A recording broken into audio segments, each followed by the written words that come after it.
네, 다시 인사드리겠습니다. 요번에 이제 그 공문을 보니까 저희가 3월 1일자부터 이제 특별 회원으로 활동을 하는 거더라고요. 아직은 회원이 아닌 모양입니다. 그래도 이제 감사하게도 이제 의장님과 처장님께서 저희한테 발표를 요청을 해주셔가지고요. 저희의 좀 정수를 담았거든요. 저희가 마케팅을 하는 회사다 보니까 조금 색안경 끼시고 저희 뭐 마케팅 팔러 온 거 아닌가? 이렇게 생각하실 것 같은데 전혀 그러실 필요 없습니다. 저희 노하우를 좀 담은 어떤 정수를 들고 와서요. 오늘 가볍게 좀 내용을 들어주시면 감사할 것 같습니다. 네, 루프랩 현성주입니다. 네, 제가 사실은 이게 정기 총회고 저희 프롭테크 포럼이 대한민국을 되게 대표하는 포럼 중에 하나가 아니겠습니까? 그래서 제가 좀 주제를 그럴싸하게 잡은 감이 없지 않아 있습니다. 그 프롭테크 도메인별 디지털 브랜딩 전략, 레거시 마케팅에서 영상 콘텐츠 중심 구조로의 전환 이렇게 잡았는데요. 사실 그냥 요즘의 마케팅 문법이 무엇인가 라는 주제로 진행이 된다고 생각을 해주시면 될 것 같습니다. 네, 그 본론에 들어가기 앞서 이제 저희를 좀 간단하게 한번 소개를 드려야 될 것 같아서요. 저희 루프랩은 여러 마케팅 대행사 중에 한 곳이 아니라 저희는 완전히 틱톡에 전문화된 회사입니다. 그래서 저희의 있는 도메인을 틱톡에 스페셜라이즈드 된 풀서비스 에이전시 이렇게 칭하더라고요. 저희는 단순히 어떤 마케팅 소재를 하나 이제 가지고 클라이언트가 대화하는 게 아니라 애초에 어떤 제품의 초기 단계 혹은 어떤 목적을 달성하기 위한 기획부터 설계부터 운영부터 그리고 결과 보고까지 이 한 텀을 전체 다 돌면서 틱톡 안에서의 어떤 성공적인 바이럴이나 마케팅 브랜딩을 주도하는 그런 회사라고 생각을 해주시면 될 것 같습니다. 네, 비슷한 옷이거든요. 사진 찍었을 때랑. 네, 사실 저는 올해 좀 투머치 할 수 있겠지만 92년생입니다.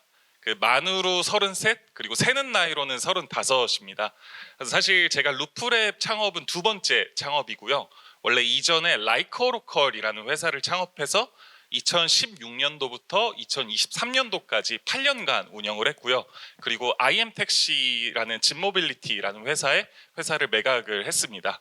그렇게 하면서 이제 좀 성장을 해온 고요. 그리고 저희 같이 동석을 했는데 이제 루프랩 김용훈 대표는 그 마이비라는 회사를 똑같이 창업을 해서 이제 식품 간편식 브랜드로 쿠팡이랑 마켓컬리 1등 브랜드를 만든 사람입니다. 그래서 저희 둘이서 이제 이 창업하고 엑시트한 경험을 바탕으로 요 루프랩이라는 회사를 만들게 되었습니다. 사실 저희가 프롭테크랑 완전히 동떨어져 있지는 않은 것 같아요. 왜냐면 제가 라이커로컬이라는 회사를 창업을 했을 때 저희의 주요 고객은 방한하는 외국인 관광객이었습니다. 중국 본토에서는 저희가 1등이었어요. 매월 한 15만 명 정도의 고객을 유치해서 우리 프롭테크 협회에 계신 이제 회원사분들께서 잘 만들어 주시고 조성해 주신 그런 공간들에 보내는 역할을 했습니다. 저희가 공간에 대한 소개를 어떤 콘텐츠의 형태로 만들고 그 안에서 살 수 있고 뭐 팔 수 있고 하는 것들을 다시 소개하고 저희 쪽 통해서 팔게끔 하는 방식으로 이렇게 진행을 했습니다. 이런 경험들의 바탕으로서 사실 저희가 요즘 봤을 때는 이제 플랫폼 자체가 의미가 커지진 않은 것 같습니다. 왜냐하면 고객들은 어차피 다 SNS에서 이제는 정보를 찾고 구매를 결정하고 뭔가 전환에 대한 행위들을 진행을 하는 것 같아가지고요. 그래서 이번 회사 루프랩을 창업을 할 때는 주요한 SNS 중에 하나에 좀 편승을 하자 이렇게 생각을 해서 틱톡에 전문화된 마케팅 회사를 세우게 되었습니다. 네, 그러면 이제 본격적으로 한번 들어가 보도록 하겠습니다. 서두에서 말씀드린 것처럼 제가 무거운 자리일 줄 알고 좀 용어들을 전문 보고서에 나오는 어떤 컨설팅 형태의 언어들을 많이 사용을 했는데요. 잠시만요. 네. 근데 어려운 좀 용어들을 빼고 제가 조금 더 쉽게 설명하면서 말씀을 드리도록 하겠습니다.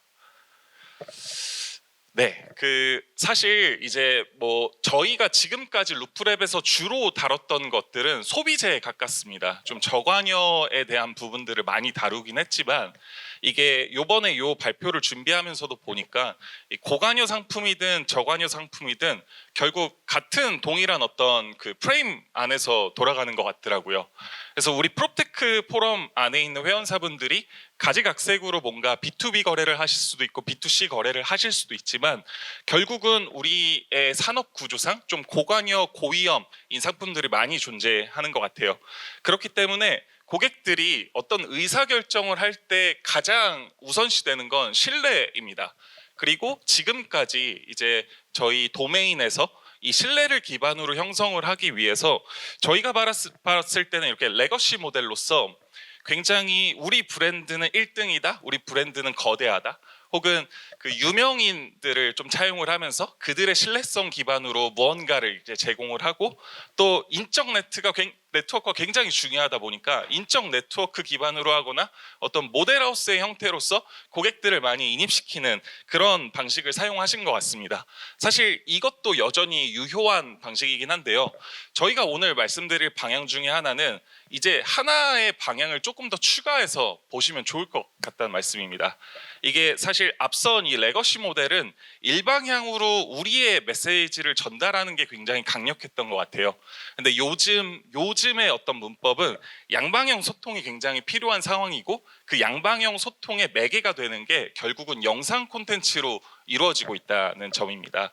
그래서 저희는 단순히 어떤 모델하우스에서 분양을 하기 위해서 뭐 그 공간에 대한 카탈로그를 전달하는 방식이 아니라 실제로 간접적인 경험을 해볼 수 있도록 이런 룸투어나 브이로그 같은 것들을 주고 인테리어도 어떻게 인테리어를 잘할 수 있다, 할 수 있다 이게 아니고 비포와 애프터를 보여주는 방향에서 고객들과 조금 더 친밀하게 다가가는 방식으로 소통이 좀 이루어지는 것 같습니다. 저희는 왜 그럼 이런 양방향 소통들 그리고 새롭게 추가된 어떤 신뢰 확장 채널 안에서 우리가 이제 온라인 마케팅이나 온라인 브랜딩 그리고 디지털 마케팅 안에서 어떻게 바라봐야 되는지를 말씀드리고자 합니다. 요것도 복잡하고 제가 요 장표만 만드는데 한 6시간 쓴 것 같습니다. 그래서 최대한 압축해서 만든 장표긴 한데요. 사실 이게 이제 전통적인 매번 보시는 그 마케팅 퍼널이라고 봐주시면 될 것 같습니다. 일반적으로는 이제 우리가 판매 대상들한테 뭔가의 메시지를 전달하면 요 깔때기 모양대로 해서 인지를 하고 고민을 하고 결국 전환되는 사람들이 남는다라는 게 일반적인 어떤 퍼널의 구조였거든요. 근데 사실 요즘의 소비자들은 많이 변화한 것 같습니다. 왜 그러냐면 여기 한킨스 헥사곤 모델에서 보면은 사실 고객들이 이제는 어떤 우리의 기준대로 선형적인 어떤 여정을 떠나는 게 아니라 우리도 알 수 없듯이 고객들이 어느 순간에 구매 결정을 하는지를 모르는 상황이 된 것 같습니다. 그래서 어떤 고객들은 이제 전혀 마음이 없다가도 뭔가의 트리거가 돼서 그 트리거를 기대로 뭔가 더 정보를 찾아보고 뭐하고 하는 과정들이 굉장히 이 무한 루프를 형성하면서 반복이 되고 있는데요. 여기서 좀 핵심적으로 말씀드리고 싶은 부분이 나오는 것 같습니다. 여기 파란 지점이 이제 전통 퍼널에서 이제 왔다 갔다 하는 모습이고요. 저희가 만약에 마케팅이나 브랜딩을 더 잘할 수 있다면 이 보라색 지점 안에서 구매 요인을 결정시킬 수 있습니다. 결국 어떤 마음이 없던 분들이 특정 트리거를 기반으로 구매나 전환을 결정을 하고 그거에 따른 경험들을 또 다른 리뷰의 형태로 계속 SNS 채널에 공유하는 이런 어떤 여정들에 대해서 저희는 살펴보게 될 것입니다. 사실 이 부분을 콘텐츠 하나로만 진행이 될 수가 없고요. 콘텐츠가 결국 커뮤니티를 만들고요. 그 커뮤니티 안에서 쌓인 리뷰들을 바탕으로 커머스가 계속적으로 순환되는 구조입니다. 요거를 이제 업계 용어에서는 커뮤니티 커머스라고 부르더라고요. 그래서 이 커뮤니티 커머스는 결국 콘텐츠를 통해서 어떤 트리거를 받고 거기에서 이제 전환까지 이루어지는 이런 단계라고 봐주시면 될 것 같습니다. 저도 정리하면서 내용이 어려워서 사실 제가 한 번 더 이해하기 위해서 한 번 더 이렇게 요약한 장표입니다. 첫 번째, 소비자의 구매 여정이 이제 더 이상 전통 버너를 따르지 않기 때문에 트리거가 굉장히 중요합니다. 그 비선형 모델 안에서 우리가 빠르게 캐치해내기 위해서는 이 트리거로 시작되는 여정들을 설계를 해야 되고요. 그 안에서 결국 중요한 게 콘텐츠, 커뮤니티, 커머스입니다. 그래서 이 콘텐츠, 커뮤니티, 커머스를 연계시키기 위해서는 감정적 트리거가 경험의 공유로 좀 이루어질 수 있게끔 배치를 해야 된다는 건데요. 이 말을 이제 그 여기 에이미 렌지라는 분께서 되게 손쉽게 정리를 해주신 것 같아요. 커뮤니티 커머스는 좋아하는 어떤 크리에이터의 엔터테인먼트를 즐기다가 이 즐기는 순간에 갑자기 전환, 구매든 아니면 뭐 상담이든 방문이든 이렇게 전환되는 과정을 의미한다고 생각해 주시면 될 것 같습니다. 그래서 사실 일반적인 퍼널이요, 지금 제가 여기에서 발표하는 것처럼 이렇게 말씀드리는 거라면 그 아까 이제 저희 쉬는 시간, 네트워킹 시간에 그냥 저희가 막 여러 갈래로 이제 찾아다니면서 인사 나누고 하는 그런 과정이라고 생각을 해주시면 될 것 같습니다. 네, 그러면 이제 커뮤니티 커머스의 개념도 알았고 이제 트리거가 중요하다라는 거를 알게 되셨을 텐데요. 그럼 여기에서 이제 우리는 그런 브랜딩이나 마케팅을 어떻게 활용해야 되는가에 대해서 말씀을 드리고 싶습니다. 사실 지금 우리가 어떤 특정한 거를 노출시키고 어떤 특정 메시지를 보내려고 그 순간적으로 마케팅이나 브랜딩을 하는 방식이 아니라 계속적으로 고객들을 발견할 수 있게끔 견인하는 게 좀 필요한 것 같습니다. 그래서 발견과 트리거 그리고 행동까지 하나로 이어지는 이제 모델들이 좀 설계가 돼야 될 것 같은데요. 여기서 한번 말씀을 드리겠습니다. 그 예를 들어 뭐 이것도 이제 업계 도메인이 조금 다양하지만 이 발견이 시작되는 구조라는 거를 먼저 이해를 하셔야 됩니다. 매물을 사람들은 검색을 하기 위해서 SNS를 먼저 찾는 게 아닙니다.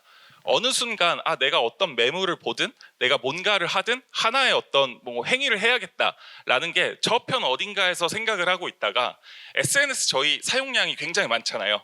SNS 들어가서 이렇게 사용하다 보면 내 생각과 일치하는 지점에서 발견을 할 수 있는 순간들이 오게 되는 겁니다. 그리고 저희는 그 순간들에 대한 발견 포인트들을 마련을 하는 거고요. 근데 단순히 우리가 일반적으로 어떤 정보들을 그냥 나열하는 식으로 공개한다고 해서 그들이 동화되지는 않습니다. 그렇기 때문에 이 트리거가 나와야 되는데요.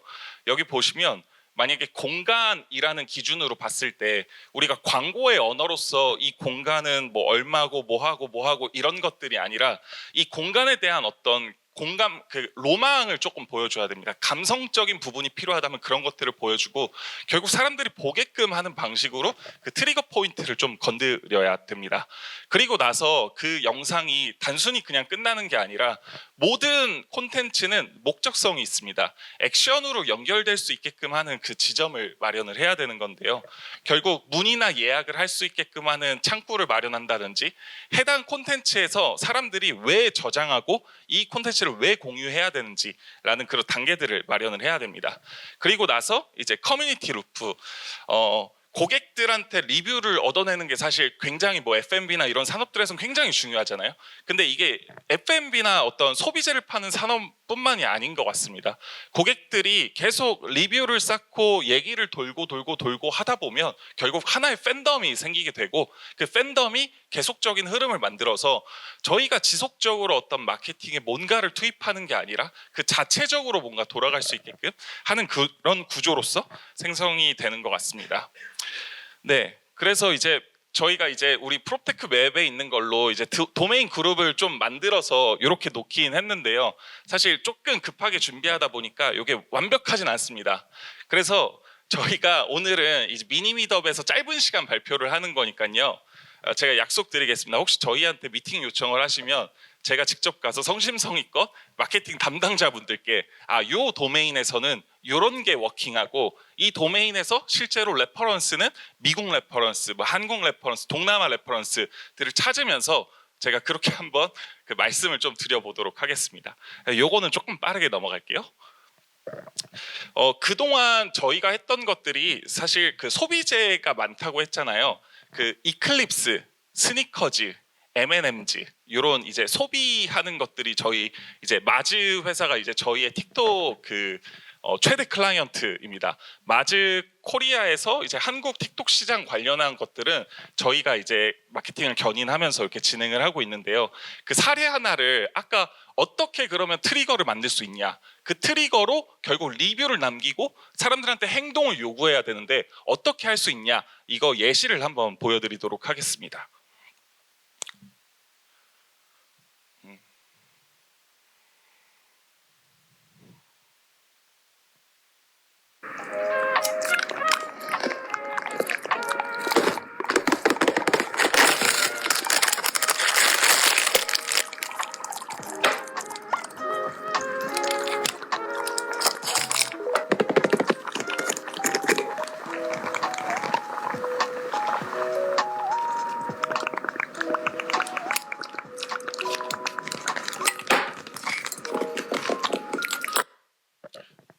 혹시 뭔가 싶으신가요? 그 스니커즈 다들 초콜릿바 아시죠? 그 스니커즈가 갖고 있던 문제가 뭐였냐면요. 아재들만 먹는데요. 그러니까 스니커즈를 그 등산 갈 때만 먹고 이거를 약간 조금 더 MZ 세대한테 이걸 확산하고 싶은데 이 메시지들이 잘 전달되지 않는다는 겁니다. 뭐 모델도 쓰고 뭐 민규가 모델이거든요. 이렇게 해도 결국 그거를 구매하는 소비자들이 움직이지 않는다는 거죠. 그래서 저희가 제안한 방식은 여기서의 트리거를 한번 건드려 보자였습니다. 그 트리거는 레시피입니다.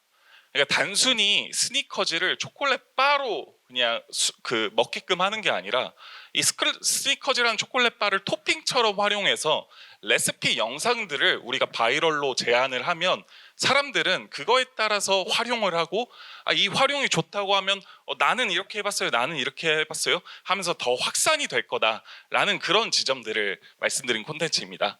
사실 저희는 대형 크리에이터들과 협업하지 않습니다. 저희는 굉장히 작은 단위의 마이크로 크리에이터와 협업을 하는데요. 지금 이 콘텐츠 하나당 이제 업체가 쓴 돈이 굉장히 적습니다. 50만 원 미만입니다. 근데 지금 여기 보면 라이크는 8,495, 요거 조회수가 20만 회 넘게 나왔고요. 여기 보시면 저희가 제일 중요하다고 생각하는 저장과 공유가 저장이 1254회, 공유가 291회 이렇게 나온 콘텐츠입니다. 지금은 저희가 프롭테크 안에서의 사례가 없어서 소비재로 진행했던 사례를 좀 보여드리는 건데요. 이런 것들이 결국 트리거를 건드려서 그들이 뭔가 행위를 할 수 있게끔 하는 그런 지점이라고 봐주시면 될 것 같습니다. 네, 그리고 하나를 더 보여드릴게요.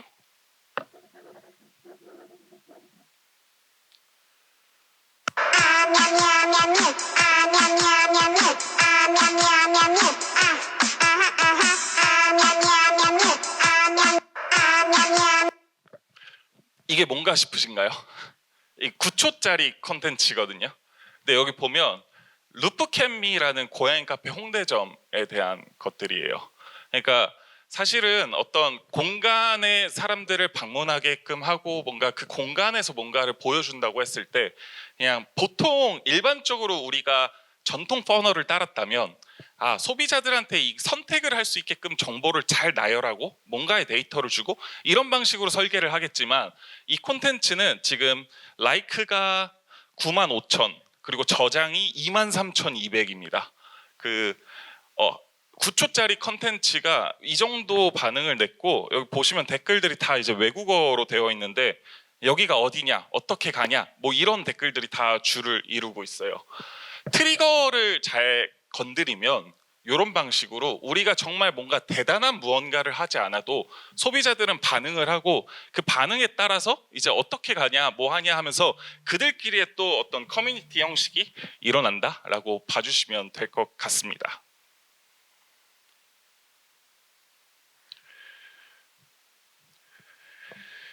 네, 그 외에도 뭐 다른 사례들도 있긴 하지만 시간 관계상 조금 넘어갈게요.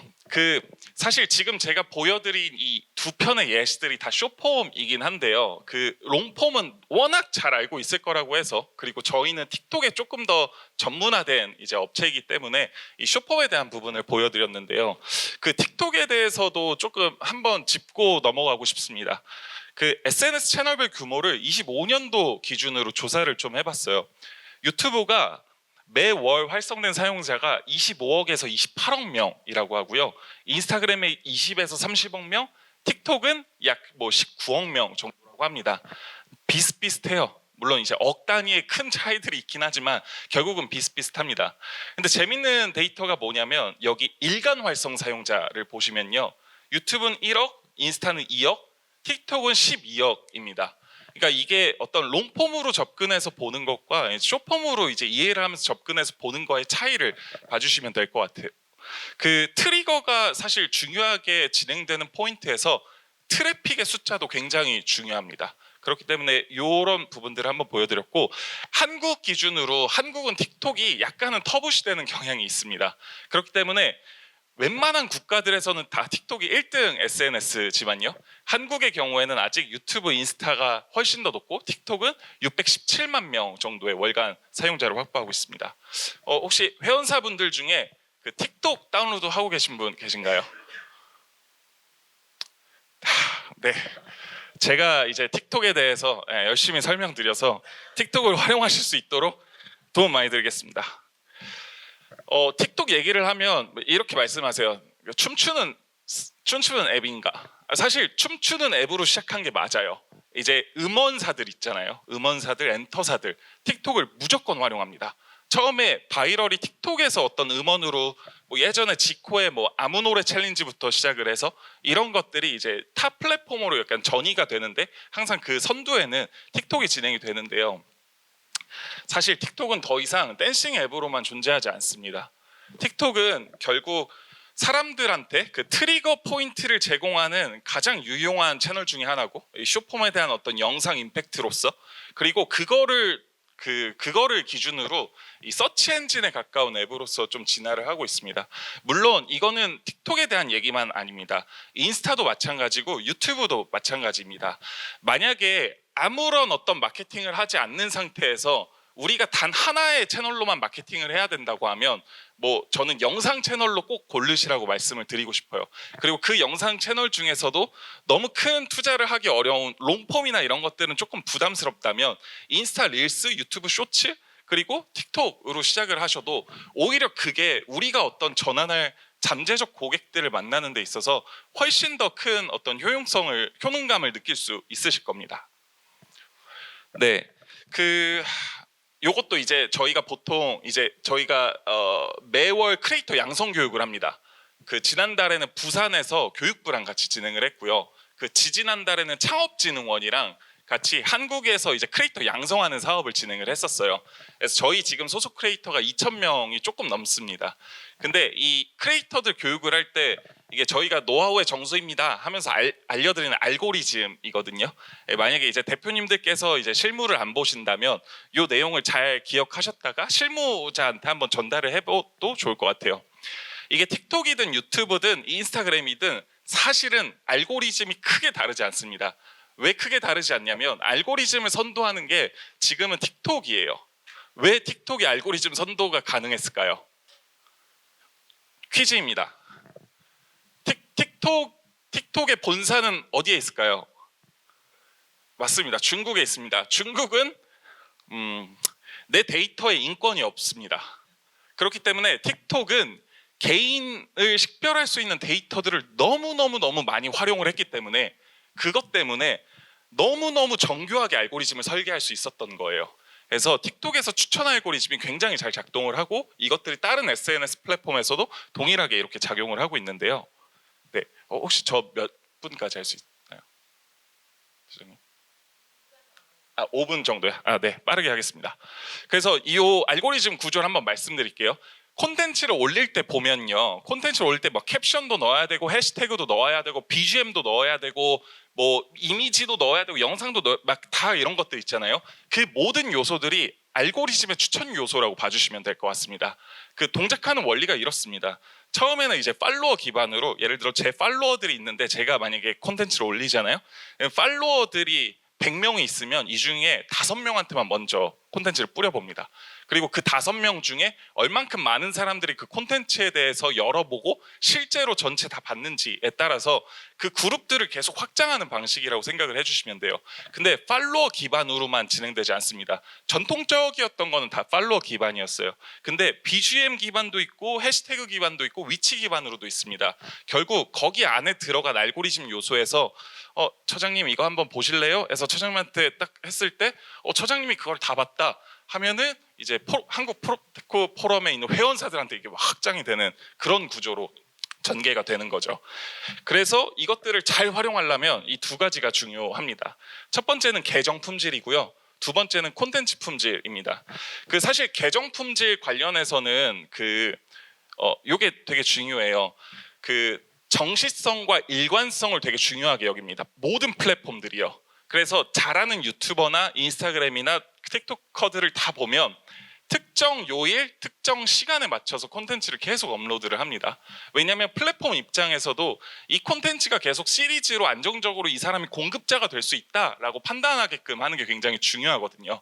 그래서 만약에 이제 기업에서 틱톡을 운영하신다라고 하면은 저는 계정을 만들자마자 초기 7일간은 1일 1포스팅을 진행하고 그 다음 주부터는 예를 들어 월요일 2시, 목요일 2시 혹은 뭐 화요일 저녁 8시, 뭐 금요일 저녁 8시 이런 식으로 계속 일관되게 포스팅의 개수와 시간을 지켜주시면서 하면 계정 품질은 만점을 받을 수 있습니다. 네, 그리고 이거는 틱톡의 오피셜 정보입니다. 그리고 콘텐츠 품질, 이 부분이 되게 중요한데요.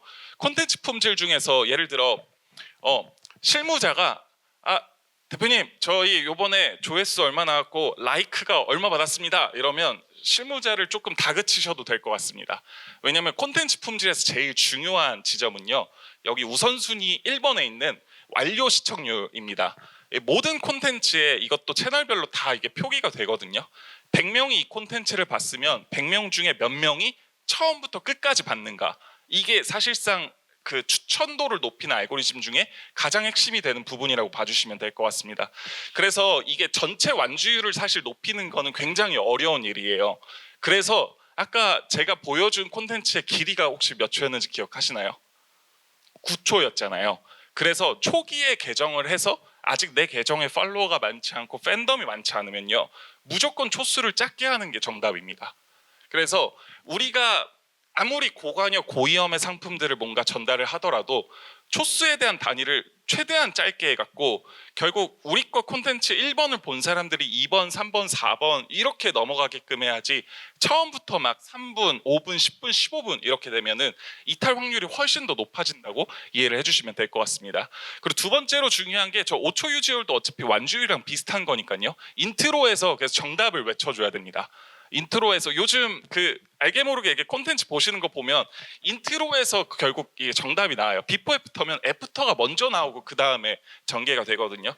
이런 것들이 다 앞단에서 이제 유지율을 유지시킨 다음에 진행을 하기 위한 작업이라고 봐주시면 될 것 같습니다. 그리고 두 번째로 중요한 게 저장과 공유입니다. 그리고 나머지 부분들은 크게 중요하지 않습니다.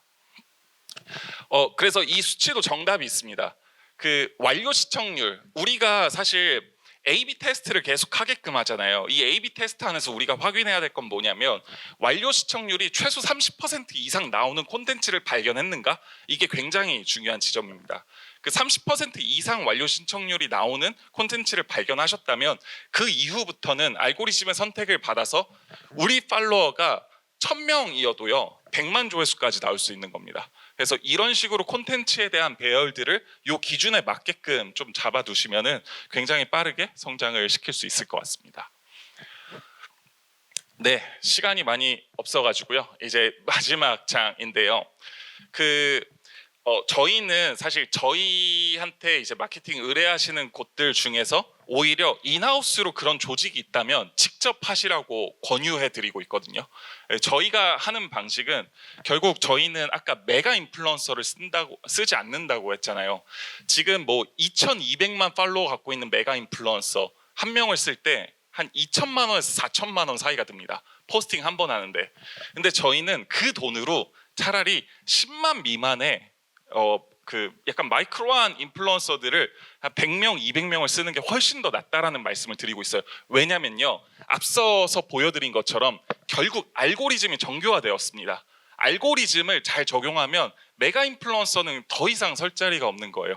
그래서 여기 엔터사가 계신지 모르겠지만 저희가 좀 MCN들한테 좀 미움을 받고 있습니다. 왜냐면 메가 인플루언서 이제 시장에서 절대 통하지 않으니까 쓰지 마십시오 라는 메시지를 계속 전달을 좀 하고 있거든요.